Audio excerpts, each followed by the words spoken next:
അച്ചോ,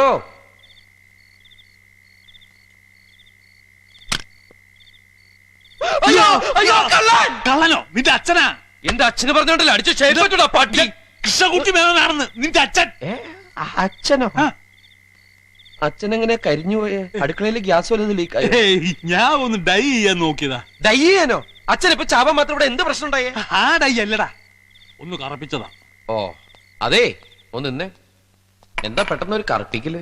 അതെ, ആ ഷോപ്പിംഗ് കോംപ്ലക്സിലും ജംഗ്ഷനിലും ഒക്കെ ഭയങ്കര റൂമർ. എന്ത് റൂമർ? ഞാൻ നിന്റെ അപ്പൂപ്പനാന്ന്. അത് റൂമറാണോ? നീ മാത്രം അങ്ങനെ ഗ്ലാമറായിട്ട് നടന്നാ മതിയോ? ഞാനും ഒന്ന് സ്മാർട്ട് ആവട്ടറാ. എന്നാ പിന്നെ അറിയാവുന്നവരെ കൊണ്ട് ഇതൊക്കെ ചെയ്യിപ്പിക്കും. ഇല്ല നാട്ടുകാരെന്താ പറയാന്നറിയോ? മകൻ അച്ഛന്റെ തലയിൽ കരിയോയിൽ കമത്തിന്ന്. എന്താണ് ഒരിളക്കം? കുറച്ചു ദിവസമായിട്ട് ശ്രദ്ധിക്കുന്നുണ്ട്. എന്തളക്കം? വേണ്ട മോനെ, കൊക്ക് കറുത്താൽ കാക്കിയാവില്ല. പോരാത്തതിനിതേ ഓൾഡ് സ്റ്റോക്കാ. പെട്ടെന്നൊരു ചുവന്ന മഴ പെയ്താ കംപ്ലീറ്റ് ചുമപ്പാവും. പുറകെ പ്രാണിമഴയും. നല്ല രസമായിരിക്കും കാണാൻ. കുളിക്കാൻ കിണർ പോലും ഉണ്ടാവില്ല. കാലം അതാ.